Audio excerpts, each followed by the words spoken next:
हाँ, मुझे पता है, इस विश्लेषण का शीर्षक सुनने में थोड़ा हार्श लग सकता है, अपनी जिंदगी बर्बाद करना बंद करो। लेकिन सच कहूं तो हम यहाँ जिंदगी की बात नहीं करेंगे। हम बात करेंगे उस चीज की जिससे जिंदगी बनती है, और वो है समय। क्योंकि सीधी सी बात है, अगर समय बर्बाद होता है तो जिंदगी तो अपने आप बर्बाद हो ही जाती है। चलिए, इसे समझने के लिए एक सवाल से शुरुआत करते हैं। जरा सोचिए, अगर किसी को आज 1 करोड़ रुपए दिए जाएं, लेकिन साथ में एक शर्त रख दी जाए कि वो कल की सुबह नहीं देख पाएगा, क्या कोई भी इंसान ये सौदा करेगा? नहीं, बिल्कुल नहीं। तो इसका मतलब क्या हुआ? इसका मतलब तो यही हुआ ना कि हमारी हर एक सुबह करोड़ों रुपयों से भी कहीं ज्यादा कीमती है। हम ये बात रोज भूल जाते हैं, पर सच तो यही है कि समय ही हमारी असली दौलत है। पैसा तो वो तो आता जाता रहता है।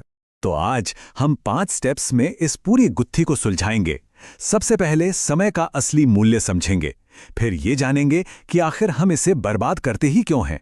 इसके बाद एक बहुत ही पावरफुल प्रोडक्टिविटी हैक सीखेंगे, फिर लक्ष्य तय करने का एक स्मार्ट तरीका देखेंगे, और आखिर में समय के घोड़े पर सवारी करना सीखेंगे। तो चलिए शुरू करते हैं हमारे पहले पड़ाव से। समय की असली कीमत क्या है और इसे काबू में कैसे करें? आपको पता है, हमारे अथर्ववेद में समय के लिए एक बहुत ही शानदार कल्पना की गई है, काल का घोड़ा। सोचिए, एक ऐसा घोड़ा जो कभी नहीं रुकता, कभी नहीं थकता, बस दौड़े जा रहा है। दुनिया की कोई भी ताकत, कोई भी दौलत इसे एक पल के लिए भी नहीं रोक सकती। अब हमारे पास सिर्फ 2 ही ऑप्शन हैं, या तो हम हिम्मत करके इस पर सवार हो जाएं, या फिर बस किनारे खड़े होकर इसे धूल उड़ाते हुए देखते रहें। और इतिहास गवाह है कि जिन जिन लोगों ने इस घोड़े की सवारी की है, उन्होंने दुनिया बदल दी। महात्मा गांधी के लिए उनका मिशन किसी इंटरव्यू से कहीं ज्यादा जरूरी था। अब्राहम लिंकन ने गरीबी को इसलिए हराया क्योंकि उन्होंने अपने एक एक मिनट का सही इस्तेमाल किया। और वॉरेन बफेट, उन्होंने तो 6 साल की उम्र में ही ये बात समझ ली थी कि सबसे बड़ा इन्वेस्टमेंट पैसे का नहीं बल्कि समय का होता है। तो फिर सवाल ये उठता है कि अगर समय इतना ही कीमती है तो हम इसे बर्बाद क्यों करते हैं? इसकी 2 सबसे बड़ी वजहें। पहली वजह है एनर्जी की कमी। हम सब ने महसूस किया है वो अभी मूड नहीं है वाली फीलिंग, या चलो इसे कल करेंगे।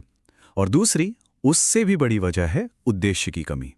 जब हमें यही नहीं पता कि जाना कहाँ है, मंजिल क्या है, तो फिर हम सही रास्ते पर चलेंगे कैसे? अच्छा, चलिए इस बर्बादी को जरा पैसों में कैलकुलेट करके देखते हैं। मान लीजिए कोई महीने का 30,000 रुपए कमाता है और रोज के 5 घंटे सिर्फ सोशल मीडिया पर बिता देता है। जानते हैं इसका मतलब क्या है?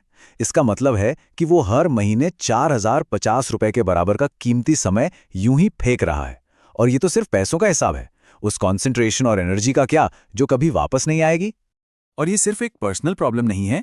नेपोलियन बोनापार्ट ने एक बार कहा था, अगर किसी देश को बर्बाद करना है तो उसकी युवा पीढ़ी को फालतू के मनोरंजन और छोटे मोटे सुखों में डुबो दो। ये ठीक वैसे ही है जैसे रोमन साम्राज्य में ब्रेड एंड सर्कस की पॉलिसी थी।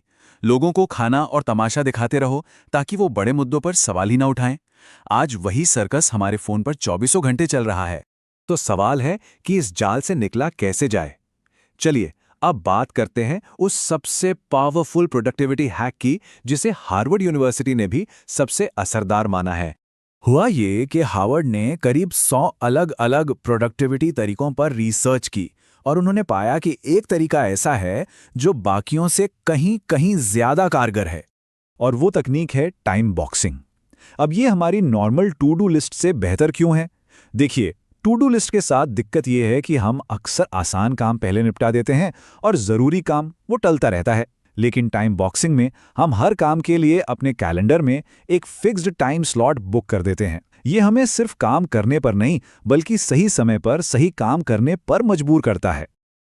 लेकिन रुकिए, टाइम बॉक्सिंग के लिए भी ये जानना तो जरूरी है ना कि कौन सा काम कब करना है, और इसके लिए हमें चाहिए एकदम क्रिस्टल क्लियर गोल्स।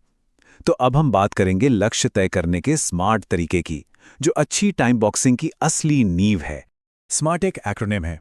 एस का मतलब है स्पेसिफिक, यानी लक्ष्य एकदम साफ हो। एम यानी मेजरेबल, जिसे नापा जा सके। ए यानी अचीवेबल, जिसे हासिल करना मुमकिन भी हो। आर यानी रेलेवेंट, जो हमारे लिए सच में मायने रखता हो।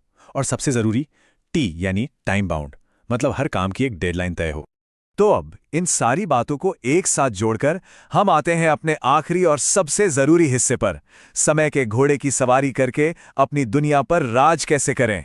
एक बहुत ही गहरी बात कही गई है, जो इंसान अपनी दीवार पर लगे कैलेंडर पर राज नहीं कर सकता, वो बाहर की दुनिया पर कभी राज नहीं कर सकता। असल में समय पर कंट्रोल करना ही अपनी जिंदगी पर कंट्रोल करना है। तो इस पूरी चर्चा के अंत में बस एक सवाल है जिस पर हमें सोचना है। हमारे अगले 30 मिनट की कीमत क्या है? क्या हम उसे यूं ही जाने देंगे या उस पर अपना दांव लगाएंगे? क्योंकि यही एक फैसला तय करेगा कि हम काल के घोड़े को देखकर बस हाथ हिलाते रह जाएंगे या फिर उस पर सवार होकर अपनी मंजिल की तरफ निकल जाएंगे।